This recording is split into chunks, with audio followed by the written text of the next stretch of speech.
Hello friends, সবাই কেমন আছেন? আজকে একটা পিঠা বানাবো, চট্টগ্রামের ঐতিহ্যবাহী গুড়া পিঠা। এটা আসলে নামটা কি আমি জানি না ঠিক, আমি এই নামেই চিনি। তো আমার হাজব্যান্ডকে বলেছি নারকেলটা ভেঙে দাও, তো আমাকে দিচ্ছে। আমি বলেছি পিঠা খাবা, বলেছে হ্যাঁ করো খাই।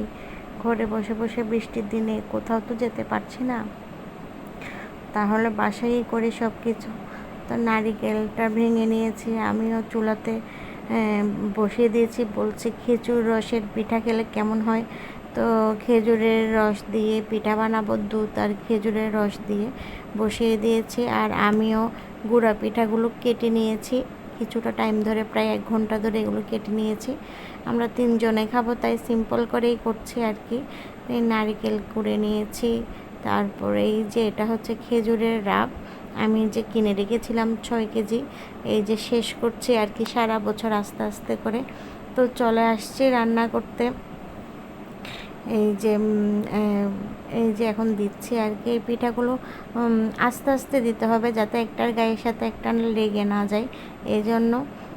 তো ভিকিও খুব পছন্দ করে আর কি। ভিকির বাবাও বলছে বৃষ্টির দিনে কোথাও তো যাওয়া হয় না, বাসায় বসে বসে কী করব। তো আমিও প্ল্যান করেছি যে সকাল টাইম তো তেমন কিছু করা হয় না, একদম ঘুম থেকে উঠে আমি একটু চা নাস্তা করি, ভিকির বাবা ভাত খায় আর ভিকি নুডলস খাই, এই ধরনের নাস্তা করি। আর দুপুরে একটু স্পেশাল করার চেষ্টা করি, আর বিকেলে নাস্তাটা একটু স্পেশাল করি। আবার সেই রাতে ডিনারটা একটু সিম্পল করেই করি আর কি, তেমন কিছু করি না। আমি হচ্ছে পিঠাতে একটু এইসব দিলে ভালো লাগে আর কি। থাকলে দেওয়া যায়, না থাকলে না দিলেও সমস্যা নেই, যেহেতু খেজুরের রস দিয়েছি আর কি, রাব দিয়েছি, এসব না দিলেও চলে। কিন্তু যেহেতু আমার কাছে এই ধরনের সামগ্রীগুলো আছে, তো আমি দিচ্ছি। এই নারিকেল দিয়ে আমি আবার একটা দুধ পুলি করব, সেটা হয়তো আপনাদের সাথে শেয়ার করব কোনো এক সময়। আজকে এই গুঁড়া পিঠাটা করেছি সিম্পলভাবেই, এভাবেই এই যে করছি। এই যে ঘরে বসে আর কি, কোনো বৃষ্টির দিনে কোথাও যাওয়া হয় না রেস্টুরেন্টে বা কোনোখানে ঘোরার জন্য, তাই বাসায় বসে বসে এইসব করি আর কি। বিকাল টাইমে একটু ভালো নাস্তা করার চেষ্টা করি, মানে মজাদার কিছু করার চেষ্টা করি। দেখেন গ্রেভিটা এমনই হবে, একটু গ্রেভি গ্রেভি ভাব হবে, একদম তরল হবে না। এই ধরনের একটা পিঠাও ভাঙে নাই, সবগুলো খুব সুন্দরভাবে হয়েছে, দেখতেও খুব সুন্দর হয়েছে আর খেতেও অনেক দারুণ হয়েছিল, আমার হাজব্যান্ড বলছিল আর কি। তো আমি সবার 3জনের জন্য বেড়ে নিচ্ছি, আমি ভিকি। আর ভিকি তো খুব খুশি আর কি, ওর বাবার জন্য স্পেশাল কিছু করলে আর কি ও খুব খুশি, বলে মা বাবাকে সুন্দর করে ডেকোরেশন করে দাও।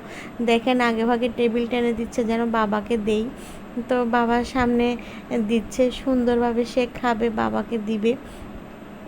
তো আমরা চলে আসছি। আমি প্রথমেই বলছি যে যে পিঠাটা একটু টেস্ট করে বলো কেমন হয়েছে। অনেক দিন পরে এসে এই পিঠাটা বানাচ্ছি আর কি, একদম মাঝখানে তেমন একটা বানানো হয়নি, তো এখন আবার বানাচ্ছি। গত বছর তেমন একটা বানানো হয়নি। আমার হাজব্যান্ড বলছে আমি তো পিঠা টিঠা খুবই কম খাই, কিন্তু এই পিঠা খুব দারুণ হয়েছে, খুব মজাদার হয়েছে আর কি, খেতে খুব ভালো লাগছে। তারপর আমিও বসে একটু টেস্ট করছি, আমরা 3জনে মিলে একসাথে খাচ্ছি আর কি। আমার কাছেও ভালো লাগছে অনেক। এই তো এইভাবেই আর কি। মা বাবা আসছিলো, বাবাও খুব পছন্দ করেছে, মাও খুব পছন্দ করেছে, আর ভিকি তো খাচ্ছেই। এই যে এভাবেই আমাদের জীবন কাটছে। এই তো, থ্যাংক ইউ।